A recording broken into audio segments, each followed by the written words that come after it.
Man, listen, if you didn't come from a wealthy family, then a wealthy family must come from you. I get so tired of black people running around here talking about I want to be the next black Bill Gates when you can be the next black and wealthy you. I listened to a video today and it shared financial tips on how you can increase your wealth position in your 20s, 30s, 40s, and 50s. But it became abundantly clear that these rules were made for folks that have more wealth than black people, more income than black people, who have a different financial experience in America than black people. So the purpose of this video is to teach black people how you can create wealth in your 20s, 30s, and 40s, and 50s, girl. Well, I went to 45 plus. Are you ready?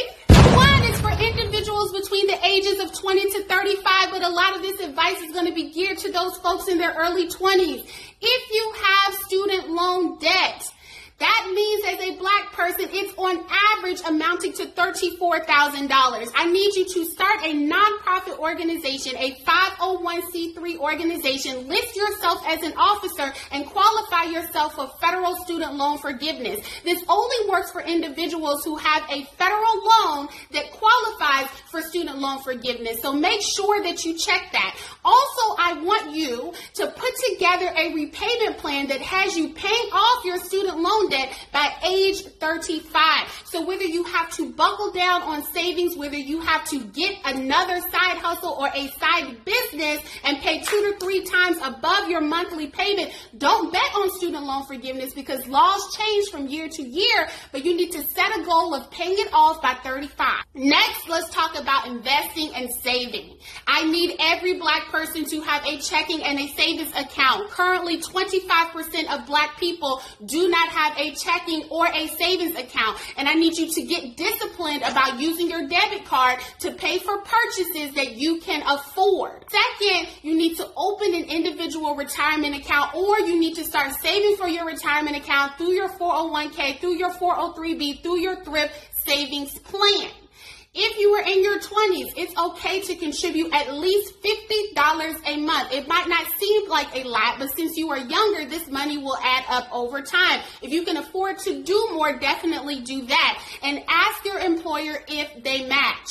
I also want to make sure that you are saving at least $50 in your savings account. If you are younger and that is all you can afford, that is okay. And as you earn more, you will save more. Next up is credit. 21% of black people have above a 700 credit score. And those black folks who have above a 700 credit score, they are more likely to be living paycheck to paycheck and more likely to use their credit to pay bills. When you are in your 20s, it is important for you to establish good credit early. When you open a credit card and get approved, keep your utilization rate below 30%. So do not spend more than 30% of your credit limit. And if you have somebody in your family who has an excellent credit report and also an excellent credit score, even a very good credit score, ask if you can be added as an authorized user. Also, check your credit at least once a year for free online. Next is business. When you are in your early 20s, I need you to understand that a black college degree is equivalent to a white person's high school diploma.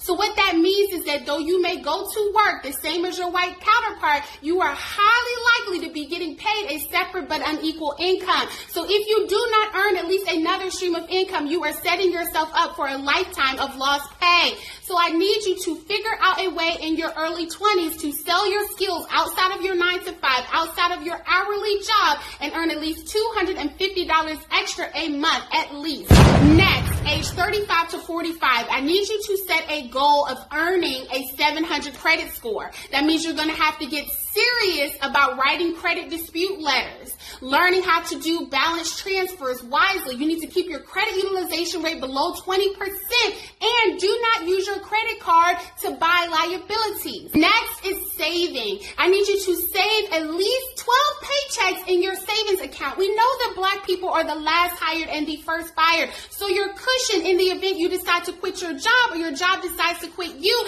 needs to be greater than 90 days. Next, investing.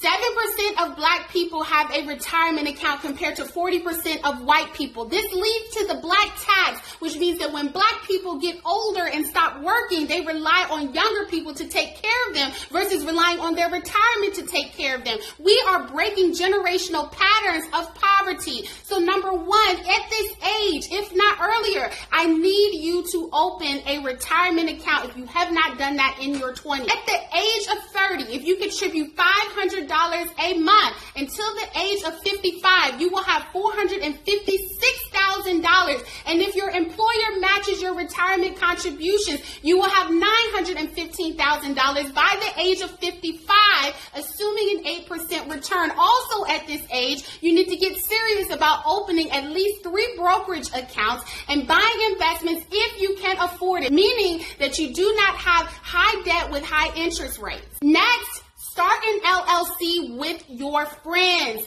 Buy assets together, black people. We know our income has been affected, but when we pool our pennies together, we're able to build wealth, what? Together. Next, property ownership. So if you have above a 700 credit score, you will qualify for a good interest rate on your first home. If you have been diligent at saving in your retirement account, you can pull out $10,000 penalty free. So before you reach retirement age, towards your down payment. And also consider buying a duplex and ideally speaking, having your tenant pay a portion, if not all of your mortgage. So next up is 45 plus. Home ownership is so important at this age and beyond. Ideally speaking, home ownership and also investment properties so that you can begin building equity and also have an asset that you can leave as an inheritance to other individuals in your family. Also, you can use equity in the event that you need it, or you can liquidate that asset and use the cash to make ends meet. Next, retirement. So when it comes to retirement, you need to calculate how much you plan to spend every single year in retirement. With the black life expectancy being age 75, if you plan to retire at age 65, you need to calculate how much you will spend over the next 10 years so you don't have to rely on the black tax. So let's do the math. If you retire at age 60, that means you're going to have to cover your living expenses for at least 15 years. Yes, we wish you more life, but let's just do the math. If you spend $30,000 a year or $2,500 a month, you're going to need $450,000 to cover your living expenses. This means you will have to invest at least $1,500 a month for 15 consecutive years, and assuming an 8% return, you will walk away with $511,000. This is how you do the math. You need to calculate how much you plan to spend in retirement and plan to invest enough to cover those expenses. Listen, I believe that black people can do exceedingly and abundantly above all things, including grow your wealth position so that you can leave an inheritance for your children and your children's children and your children's children's children in this next season of life. Actually, in this now season of life, GoFundMe pages and the black tax will be a thing of your past.